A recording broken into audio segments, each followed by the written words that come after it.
Halo semua, kembali lagi dengan gue Henov di Mobile Gaming Theory. Kali ini gue mau ngebahas tentang chemistry, teman-teman. Mungkin teman-teman sering sering dengar ya gitu, chemistry itu apa gitu kan. Sering dikatakan bahwa wah ini chemistry-nya belum terbentuk. Wah, ini chemistry-nya sudah terbentuk, keren banget timnya gitu ya. Nah, kata-kata ini sering keluar gitu ya, tapi mungkin nggak semua orang tahu gitu. Nah, kali ini gue pengen ngebahas gitu ya, betapa pentingnya chemistry itu buat kita jadikan prioritas ketika kita mau membangun tim gitu ya. Itu prioritasnya itu bisa kita arahin ke chemistry. Itu karena ada dua hal gitu ya. Ada dua hal. Yang pertama karena memang tim kita tuh butuh banget. Nanti gue jelasin kenapa tim kita tuh butuh banget chemistry. Yang kedua karena kondisi e-sports di Indonesia untuk saat ini setidaknya itu membuat kita tuh sulit banget punya chemistry. Membuat kita sulit banget punya chemistry. Akibatnya, ya ketika kita membangun tim, ada baiknya kita ya fokusnya ke chemistry gitu. Karena memang itu susah banget gitu. Dengan kondisi e-sports Indonesia kayak sekarang tuh susah banget gitu untuk bangun chemistry. Nah, kita jelasin satu-satu ya. Yang pertama adalah kondisi kebutuhan di tim gitu. Nah, intinya chemistry ini teman-teman itu bisa nge-buff gitu, melakukan buff ya. Jadi chemistry itu bisa memberikan impact dan dampak yang sangat positif sama teamwork. Jadi kualitas teamwork itu ditentukan dari kualitas chemistry-nya. Nah, apa sih Bang sebenarnya chemistry Bang? Gue ngerti sih chemistry itu mempengaruhi teamwork gitu ya. Tapi apa chemistry itu? Bahkan beberapa orang mungkin menganggap bahwa chemistry dan teamwork itu sama gitu ya. Chemistry itu simpelnya teman-teman ya. Simpelnya adalah kondisi dimana ketika lu paham banget kecenderungan bermain teman-teman lu. Jadi misalnya nih, kalau si Budi gitu ya, itu kecenderungannya dia bakal nge-rush. Skema nge-rushnya dia bakal nge-flank misalnya gitu. Atau dia bakal head to head langsung tabrak aja gitu. Nah kemudian si Andi gitu ya, si Andi ini skemanya playstyle-nya tuh ya, setiap si Budi ini nge-rush, tiba-tiba dia bisa backup entah dari mana dia datang aja. Tiba-tiba jadi berhasil gitu serangannya. Nah, kualitas kepahaman kita terhadap play dari teman-teman kita tadi itu menunjukkan, dan sebaliknya tapi ya, kalau cuma lu doang itu bukan chemistry. Dia sifatnya dua arah. Lu paham play dia, dia paham play lu, gitu ya. Dan itu namanya kualitas chemistry. Sehingga nanti kalian akhirnya tiba-tiba lahir play-play yang menarik gitu. Kalian ngapain, dia ngapain, terus tiba-tiba jadi play bagus gitu. Nah, itu chemistry teman-teman, gitu ya. Nah, yang kedua gitu ya, chemistry itu kan maksudnya reaksi ya, ada chemical reaction gitu, reaksi kimia gitu.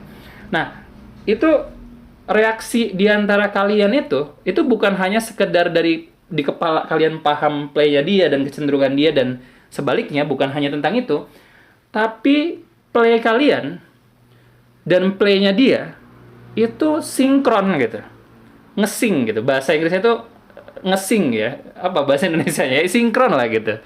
Jadi misalnya gaya bermainmu dengan gaya bermain dia itu ternyata saling melengkapi sehingga akhirnya membentuk sebuah play yang impactful gitu. Karena paham doang itu nggak cukup. Gue paham sih lo mainnya kayak gitu dan lo paham gue mainnya kayak gini. Tapi play kita ini tidak saling melengkapi. Nah itu nggak jadi chemistry juga. Nangkap ya poinnya ya. Jadi emang chemistry ini sifatnya ada soft-nya, ada hard-nya. Soft-nya itu soft skill ya dalam tanda itu adalah memahami play lawan dan memahami play kawan dan kawan memahami juga play kita. Nah hard skill-nya adalah play-nya di dalam game gitu. Misalnya ngerush sama support, fit. Ngerush sama ngerush tapi metode ngerushnya saling melengkapi, fit gitu. Jadi impactful, keluar impact-nya gitu ya. Itu chemistry teman-teman. Nah chemistry ini itu akan mempengaruhi kualitas teamwork. Dan kualitas teamwork itu akan menjadi konektor antara skill yang bagus dan strategi yang bagus. Jadi strategi itu sesederhana apapun strateginya, kalau nggak ada teamworknya, maka skill kalian itu nggak ada gunanya gitu. Maksudnya gimana sih Bang? Bingung banget gue ngomongnya. Ya, jadi buat yang baru dengar video gue dan mungkin ini adalah video gue yang pertama untuk kalian, gue tuh punya teori yang namanya atau konsep yang namanya performance triangle gitu. Performance triangle itu segitiga performa teman-teman. Di situ gue jelasin bahwa Yang namanya mental itu menjadi fondasi dari sebuah skill gitu ya. Jadi skill set kita itu bisa keluar banyak atau sedikit tergantung mental kita bagus atau enggak. Kemudian strategi yang bisa dipakai sama kita, kualitas strategi yang bisa dipakai sama kita itu berdiri di atas dari skill kita yang bagus. Jadi basic skill itu semakin bagus, maka semakin bagus juga strategi yang bisa dijalanin. Nangkep ya sampai sini ya. Jadi kayak pondasi. Semakin kokoh pondasi rumah, maka semakin bagus rumah yang bisa dibangun. Basic skill itu kayak gitu. Basic skill itu pondasinya tadi. Jadi kalau misalnya kalian nggak punya skillnya, maka kalian nggak bisa bikin strategi yang bagus. Masalahnya adalah antara pondasi dengan rumahnya itu harus ditempel pakai semen, ya kan? Nah itu yang namanya konektor. Yang jadi konektor itu teamwork, teman-teman. Jadi kalau misalnya kalian nih nggak punya teamwork gitu ya, maka sebagus apapun strateginya dan sebagus apapun pondasinya nggak bakal nempel. Sama kayak tadi kita bangun rumah. Sebagus apapun strategi yang di bangunan rumahnya dan sekokoh apapun pondasinya, kalau kalian nggak ada semen atau tanah liat gitu ya, atau apapun yang merekatkan mereka, ya nggak bisa berdiri itu bangunan. Nangkep ya poinnya sampai sini ya. Nah makanya gitu ya, makanya teamwork itu jadi kunci ketika kita bicara di kompetitif. Karena di kompetitif itu semua orang skillnya bagus. Semua orang strateginya bagus. Gitu. Hampir nggak ada orang di kompetitif itu yang strateginya jelek. Apalagi kayak kemarin ya, di regional Call of Duty Mobile tuh, ya udah hampir nggak ada orang yang nggak pakai skema gitu. Jadi skemanya bagus gitu. Ya terlepas dari ada yang skemanya kuat dan skemanya lemah, tapi yang jelas dia punya skema, ya kan? Dan nggak ada orang yang nggak jago mainnya gitu, nggak ada gitu. Semua orang tuh jago. Itulah kompetitif. Jadi kompetitif itu semua orang jago. Gitu. Nah, jadi apa yang membedakan kualitas atau impact dari sebuah tim? Kalau misalnya semua tim punya strategi dan semua tim punya skill, ya yang menentukan performanya gitu ya, itu ada banyak. Tapi salah satu yang paling utama adalah kualitas teamworknya. Jadi semakin bagus teamworknya, maka semakin jalan strateginya. Gitu ya. Dan semakin bagus mentalnya, maka semakin kokoh basic skillnya. Gitu. Jadi emang mental dan chemistry dan teamwork itu menjadi poin penting. Nah, masalahnya adalah teamwork yang baik itu lahir dari chemistry yang baik. Nangkep ya? Jadi di sini kalian harusnya sudah paham bahwa sampai di penjelasan yang di menit ini, kalian harusnya paham bahwa chemistry dalam membangun tim itu pentingnya luar biasa, ya kan? Terus kalian bilang kan, ya itu mah gue juga udah tahu coach. Bagus kalau kalian udah tahu. Tapi pertanyaan gue simple. Ada berapa banyak tim yang ketika dia ngetim, itu fokus dia adalah membangun chemistry. Ada berapa banyak tim yang kayak gitu? Itu dikit banget, teman-teman. Coba ditanya ke diri kalian sendiri yang kalian punya tim ya. Buat kalian yang punya tim nih, coba kalian tanya sama diri kalian sendiri. Seberapa jauh diri kalian memahami playstyle rekan satu tim kalian? Tiap dari diri kalian, seberapa jauh kalian memahami kondisi dari mentalitas teman kalian? Kalau kalian mau latihan nih, kalian tahu nggak sih kalau teman kalian tuh punya masalah misalnya? Ketika kalian lagi latihan nih, kalian tahu nggak teman kalian itu sekarang kondisi perasaannya, emosionalnya itu lagi gimana? Kemudian di luar dari main, di luar dari latihan, kalian hangout bareng sama tim itu sering nggak? Hangout itu nggak harus main offline ya. Misal contoh konferensi call, jadi call misalnya gitu ya. Kayak masa pandemi gini kan nggak bisa ketemu. Nah, seberapa sering kalian Discordan bareng, ngobrol-ngobrol? Seberapa sering kalian itu mencoba memahami rekan satu tim kalian, perasaannya, emosionalnya, playstyle kalian? Jadi tahu doang tuh nggak cukup, teman-teman. Kalian tahu kan kalau misalnya chemistry itu penting. Tapi berapa orang yang benar-benar melaksanakan hal tersebut? Ada berapa orang yang benar-benar membangun chemistry gitu? Apakah ini cuma tentang kepentingan 1-2 orang aja, terus yang lain ngikut misalnya? Itu nggak bisa tim tuh dibangun dari kayak gitu. Setiap orang itu benar-benar harus punya visi besar untuk jadi juara dunia misal, atau juara nasional gitu ya. Kemudian setiap orang harus saling memahami rekan satu timnya. Kayak gitu. Nah hal tersebut, gue nggak yakin itu ada dalam tim yang benar-benar lagi ngerintis gitu. Tim yang lagi ngerintis itu biasanya dia nyari player yang jago. Dia tuh jago-jago, rekrut, yuk ajakin ngetim gitu. Kalian pasti nyari yang jago gitu. Dan itu nggak salah.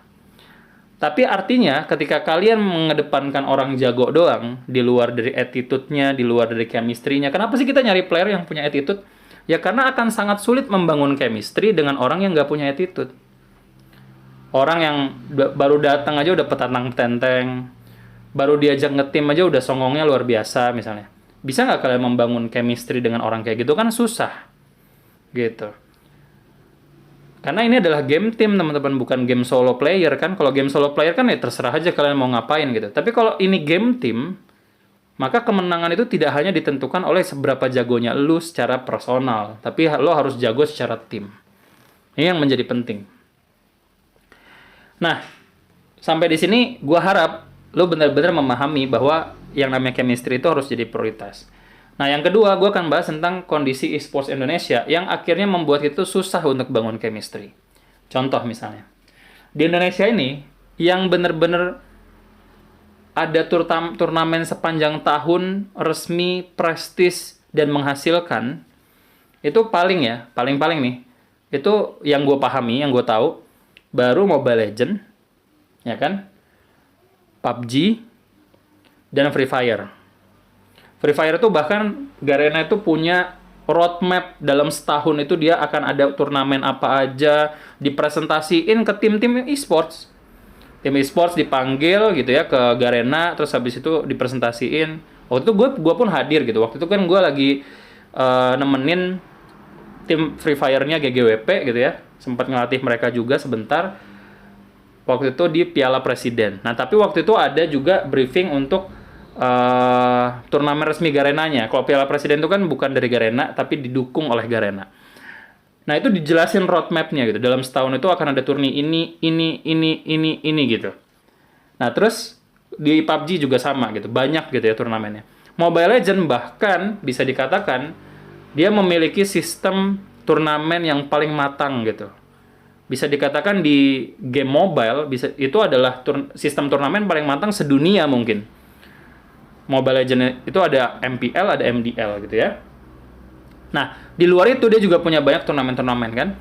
Baik yang dari yang kecil banget sampai yang gede. Nah, poin yang mau gue sampaikan adalah ketika lu punya game yang lu mainin itu punya banyak turnamen ya teman-teman ya. Ketika game yang lu mainin itu punya banyak turnamen, maka tim e-sports yang mau bikin tim itu dia bisa siap-siap dana untuk investasi jangka panjang. Ngerti nggak maksudnya? Jadi ketika turnamennya banyak, maka tim e-sportsnya itu jadi berani nginvest untuk nge-hire elu. Karena ada banyak event untuk mereka naikin branding, ngerti nggak? Kalau misalnya lu ikut turnamen sering, kan akhirnya nama tim lu kan akan sering-sering nongol kan? Akan ada banyak on air gitu, ada banyak exposure untuk tim lu tuh naik ke permukaan gitu. Nah, gara-gara hal tersebut, pasti tim e-sports berani invest. Mulai dari tim e-sports yang besar maupun sampai tim e-sports kelas menengah. Bahkan tim-tim komunitas pun akan banyak yang mau ikutan gitu, karena ada banyak turnamen dan kompetisinya. Nah, kalau misalnya jeda antar turnamennya itu terlalu jauh, maka tim e-sports nggak berani invest nggak berani invest jangka panjang dong. Pasti dia akan membuat kontrak kalau ada turnamen aja. Oh, ini lagi ada turnamen nih, dibikin kontrak. Dia cari tim yang memang udah terbukti bagus, di hire gitu. Nggak ada kontrak jangka panjang gitu. Nggak ada kepastian jangka panjang. Nah, hal ini buruk banget buat para playernya gitu. Buat para playernya ketika nggak ada kontrak jangka panjang. Kenapa? Karena kalian jadi nggak punya ruang untuk membangun chemistry. Kalian akan sering banget gonta-ganti tim, akan sering banget nunggu di hire. Nanti mungkin yang di hire malah cuma setengah gitu kan. Nanti player lainnya dia nyari lagi player baru gitu. Nah, ini yang membuat jadi susah banget untuk kita ngebangun chemistry kalau misalnya kita nggak ada di tim-tim yang memang udah gede. Nah, sedangkan tim-tim yang sudah besar, itu pun ya jumlahnya nggak banyak gitu loh. Sedangkan orang yang mau ngetim kan banyak gitu kan. Nah, akibatnya apa? Akibatnya kalian ya nggak punya kesempatan untuk ngebangun chemistry. Kecuali kalian memang nggak total berkarir di e-sports. Misal kalian adalah atlet e-sports part-timer. Jadi kalian punya pemasukan dari bidang lain. Atau kalian masih sekolah gitu kan. Sehingga kalian masih dibiayai keluarga kalian. Entah sekolah ataupun kuliah. Gitu. Jadi akhirnya ya susah untuk kalian itu punya tim yang solid, yang orangnya itu sama, membangun tim itu dalam waktu beberapa tahun atau bulan gitu. 1-2 tahun atau sekian bulan bareng-bareng nyusun tim gitu ya, nyampe chemistry-nya jadi. Kadang begitu chemistry-nya jadi, orangnya pindah gitu. Tim kalian ada yang pindah gitu kan. Akhirnya kalian harus rekrut orang baru lagi, bangun chemistry lagi dari awal, pemahaman gameplay lagi dan seterusnya. Dan itu membuat apa namanya, ya bakal jadi susah banget untuk anak-anak komunitas itu bisa up gitu. Karena emang tadi chemistry-nya bakal nggak ada gitu. Jadi makanya kalau misalnya yang menang dia lagi, ya itu jadi konsekuensi dari sistem yang kayak sekarang gitu. Nah makanya teman-teman gitu ya, mengetahui fakta ini gitu ya. Makanya gue menyarankan untuk kalian yang benar-benar pengen berkarir di dunia e-sports, maka milikilah mentalitas. Nah ini solusinya dan kesimpulannya. Buat kan gini, memang kondisinya berat kayak gitu, susah untuk bangun chemistry karena kita harus gonta-ganti tim terus. Yang padahal di satu sisi kalian butuh ada chemistry itu, kalian butuh punya tim yang solid gitu ya. Nah terus solusinya gimana bang gitu? Nah solusinya gini teman-teman, jauh sebelum masa dimana e-sports itu hype kayak sekarang ya, kayak semua anak bocah itu semuanya pengen jadi atlet e-sports gitu ya.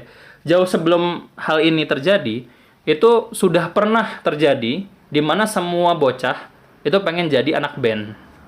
Pengen jadi artis, ikut Indonesian Idol, ikut band, nanti ngesign. Kalau sekarang orang berlomba-lomba masuk tim besar gitu ya. Kalau dulu orang berlomba-lomba untuk masuk label musik besar. Dulu ada Musika, ada Universal gitu ya. Macam-macam gitu ya. Ada Sony gitu kan. Nah, sama aja sebenarnya polanya gitu ya. Ketika zaman dulu orang-orang ngeband untuk cari panggung kemana-mana gitu ya. Itu sebenarnya rute perjalanannya mirip gitu. Kan nggak mungkin orang ngeband terus habis itu langsung terkenal terus langsung tiap manggung dibayar, itu enggak. Nah sama kayak kalian gitu, ikut berbagai turnamen dalam tanda kutip cari panggung yang sebenarnya cuma supaya dilihat sama tim e-sports gitu kan. Di situ kalian nggak dibayar dan lain-lain. Begitu kalian udah gabung tim e-sports gitu ya, ya kalian bakal dapat manajemen dan lain-lain. Atau kalian menjadi, kalau di dunia band ya, itu ada namanya band indie. Kalian menjadi e-sport indie. Tim e-sport indie itu artinya apa? Ya artinya kalian sebagai tim itu solid, punya impact yang kuat di turnamen, tapi kalian memanage diri kalian sendiri. Kalian punya coach sendiri, kalian punya manajemen sendiri. Jadi kalian rekrut manajer yang bagus gitu ya. Terus kalian ngelola Instagram kalian sendiri, persis kayak band-band indie yang mau orbit gitu. Dan kalian juga pasti kan dengerin band-band indie lebih sering zaman sekarang ini. Jarang kalian dengerin band yang dari label besar gitu kan. Apa yang kalian dengerin, Hindia mungkin. Apalagi banyak kan Bara Suara, band-band yang bagus banyak gitu ya. Itu juga ngerintis dari jalur indie dan dia bisa besar juga. Sama-sama e-sport sebenarnya.